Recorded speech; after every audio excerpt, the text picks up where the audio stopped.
When considering an alternate reality in which Count Dooku defeated Darth Sidious during the events surrounding General Grievous's kidnapping of Chancellor Palpatine, the galaxy's fate would have been irrevocably altered. This hypothetical scenario would not only redefine the trajectory of the Clone Wars, but also fundamentally reshape the destinies of key figures such as Anakin Skywalker, Obi-Wan Kenobi, and the Jedi Order itself.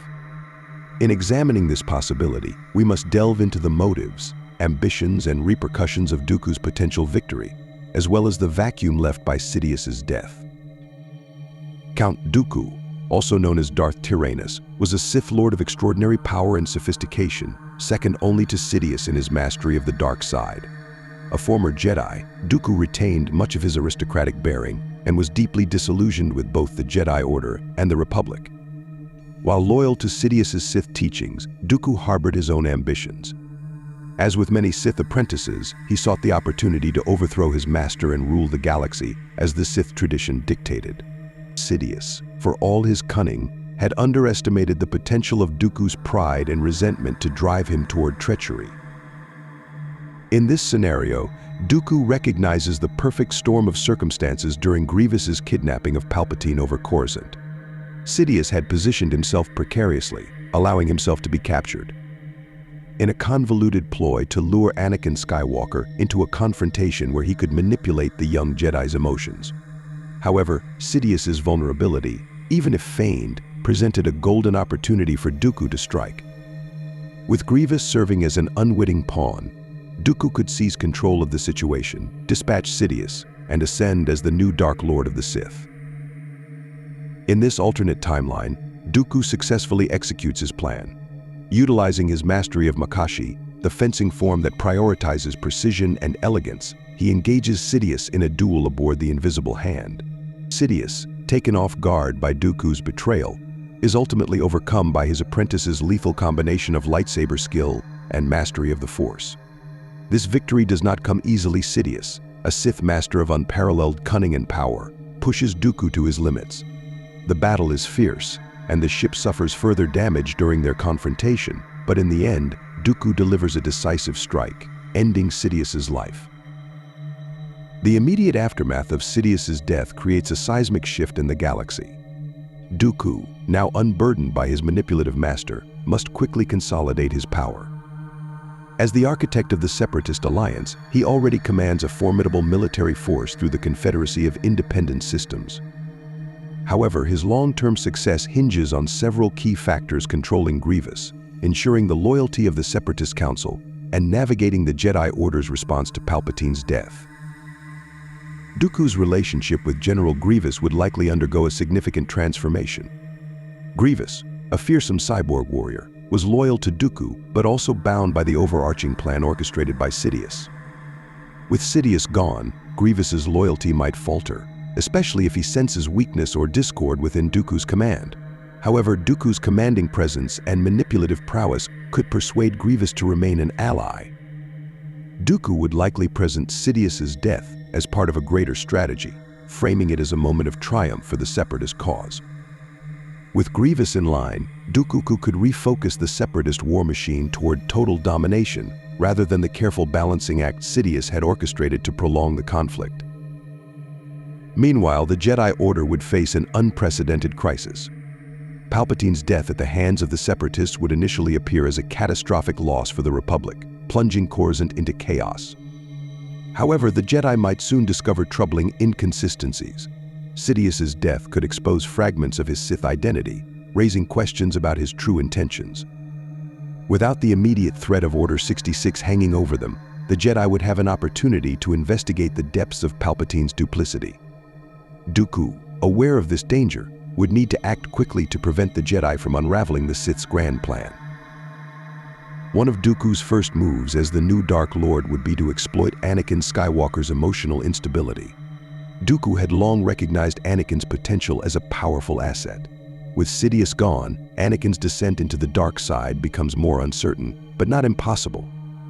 Dooku, ever the charismatic manipulator, might attempt to sway Anakin by appealing to his disillusionment with the Jedi Order and his fear of losing Padme Amidala. Dooku's approach would likely differ from Sidious's subtle machinations. Instead, he might adopt a more direct strategy, offering Anakin the power to save those he loves and rebuild the galaxy under a new, more just order. The success of this endeavor would hinge on Anakin's willingness to trust Dooku, which might prove difficult given their history of animosity. The Republic, leaderless and reeling from Palpatine's death, would struggle to maintain unity. Mazameta and other high-ranking officials might attempt to maintain control, but their authority would pale in comparison to Palpatine's manipulative grip. The Senate, plagued by corruption and infighting, would be ill-equipped to mount a cohesive response to the separatist threat. Dooku, recognizing this vulnerability, could launch a decisive campaign to capture Coruscant, claiming it as the crowning achievement of the separatist cause. The fall of Coruscant would mark a symbolic and strategic victory, shattering the Republic's morale and positioning Dooku as the de facto ruler of the galaxy. Yet Dooku's reign as Sith Master would not be without challenges. The Sith philosophy is inherently self-destructive, driven by betrayal and the constant pursuit of greater power. Dooku, for all his sophistication and vision, would face opposition from within his own ranks. Figures like Grievous, who might resent Dooku's authority, could become liabilities. Additionally, Dooku's aristocratic disdain for the common beings of the galaxy could hinder his ability to inspire widespread loyalty. Unlike Sidious, who masked his tyranny under the guise of democratic reform, Dooku's aloofness might alienate potential allies. On the other side of the conflict, the Jedi Order would face a precarious path forward. Freed from the shadow of Sidious, the Jedi would have an opportunity to reassess their role in the galaxy. However, their diminished numbers and tarnished reputation would limit their ability to act decisively. Some Jedi might advocate for a retreat into isolation, while others would push for a renewed commitment to peacekeeping. Yoda and Mace Windu, if they survived the initial chaos, would be pivotal in shaping the Order's response. They might come to see Dooku's actions as a perversion of the Sith tradition, one that must be confronted to restore balance to the Force. The fate of Anakin Skywalker remains the most critical variable in this scenario. Anakin, caught between the competing influences of Dooku, the Jedi, and his own inner turmoil, would ultimately determine the galaxy's destiny.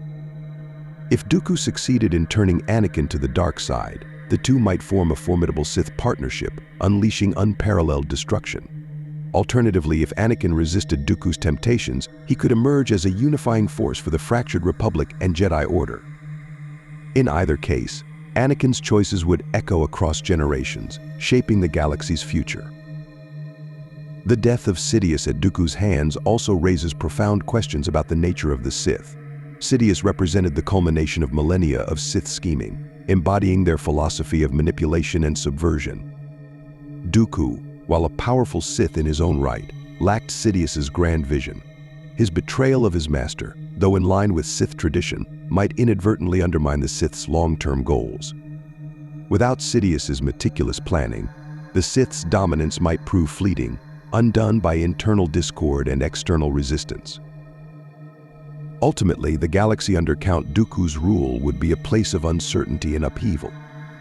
The Clone Wars, rather than serving as a prelude to the Empire's rise, would become a protracted struggle for control between the remnants of the Republic, the Separatists, and various independent factions.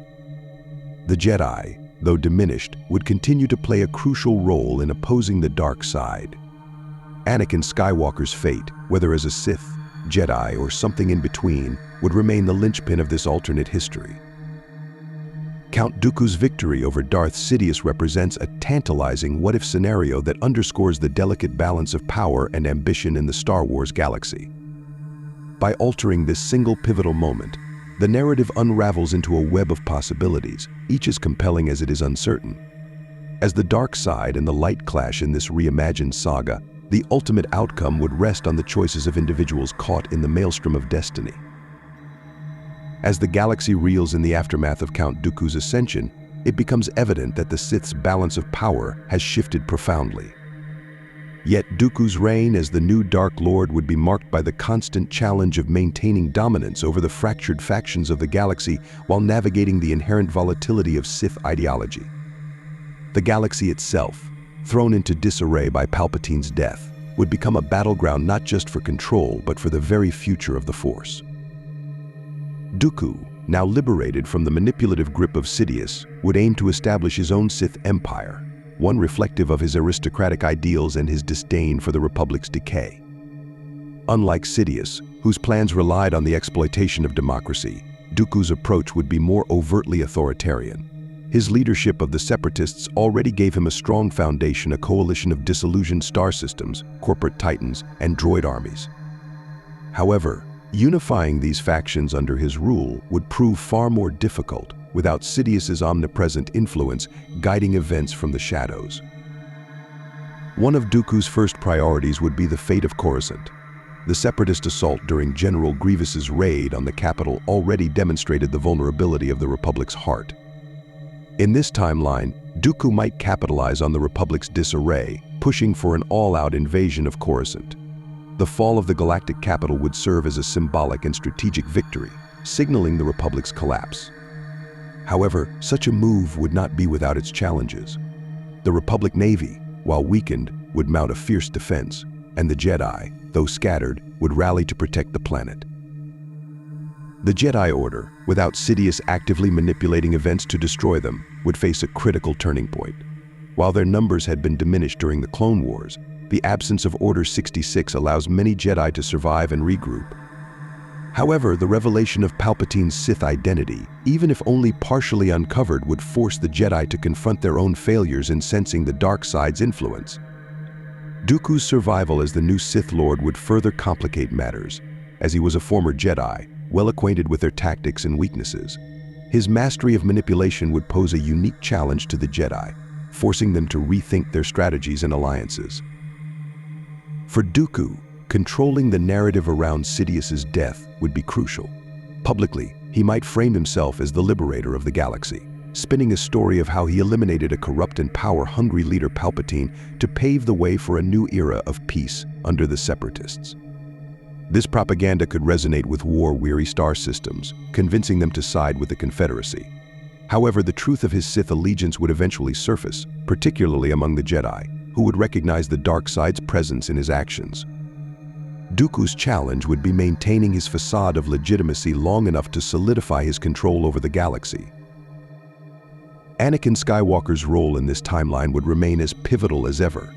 Without Sidious's direct influence, Anakin's descent into the dark side becomes less predictable. However, Dooku, with his understanding of Anakin's psyche, might still seek to exploit the young Jedi's fears and ambitions. Dooku's pitch to Anakin would likely revolve around offering him the power to save Padme Amidala and end the Clone Wars decisively. Unlike Sidious, whose manipulations were cloaked in layers of deceit, Dooku's approach might be more straightforward, appealing directly to Anakin's desire for control and justice. Whether Anakin would trust Dooku after their prior encounters is uncertain, but the promise of power and the ability to protect his loved ones could still sway him. Should Dooku fail to turn Anakin, the two would inevitably clash in a battle of wills and ideologies. Anakin, driven by his loyalty to the Jedi and his innate sense of justice, might emerge as the Republic's champion, leading the charge against Dooku's Sith Empire.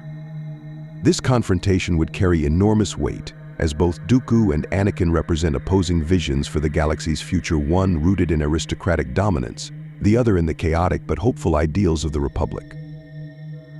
Meanwhile, Obi-Wan Kenobi would play a crucial role in shaping Anakin's choices. As Anakin's mentor and friend, Obi-Wan's influence could serve as a counterbalance to Dooku's temptations. Obi-Wan, with his steadfast commitment to the Jedi Code and his sharp tactical mind, would likely emerge as a key leader in the Republic's efforts to resist Dooku's forces. However, his deep bond with Anakin would be tested like never before, as the young Jedi grapples with his inner turmoil and the galaxy's shifting power dynamics. As Dooku consolidates his control, the galaxy's factions would splinter further. The death of Sidious leaves a void not only within the Sith hierarchy, but also among the Separatists and the Republic's leadership. Figures like Grievous and the Separatist Council might begin to question Dooku's authority, particularly if they suspect that his motives are more self-serving than he claims. Grievous, in particular, could become a wild card. His loyalty to Dooku was always pragmatic, and without Sidious's guiding hand, the cyborg general might see an opportunity to pursue his own agenda.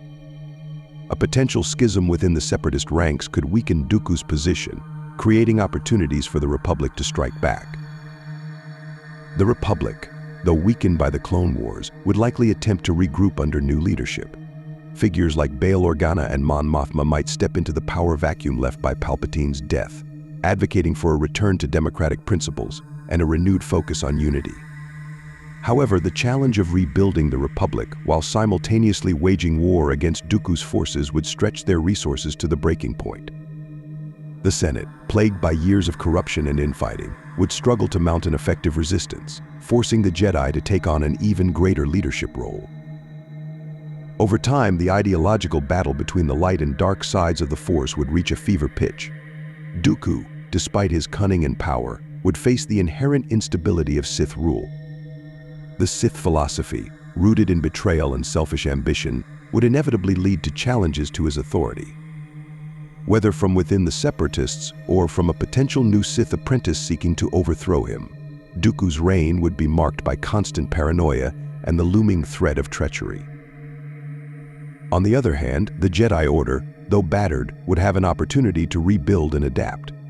Freed from the immediate threat of extinction, the Jedi could reassess their connection to the Force and their role in the galaxy.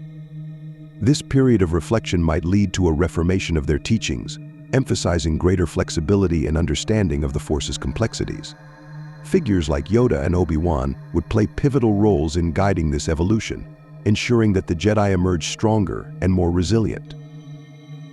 The larger question of balance in the Force remains central to this alternate timeline. Sidious's death disrupts the Sith's grand plan for galactic domination, but Dooku's continued existence as a Sith Lord ensures that the dark side's influence persists. Anakin Skywalker, as the Chosen One, would still hold the key to restoring balance. Whether he fulfills his destiny by defeating Dooku and embracing the light, or succumbs to the dark side and perpetuates the Sith's cycle of destruction, would ultimately shape the galaxy's fate.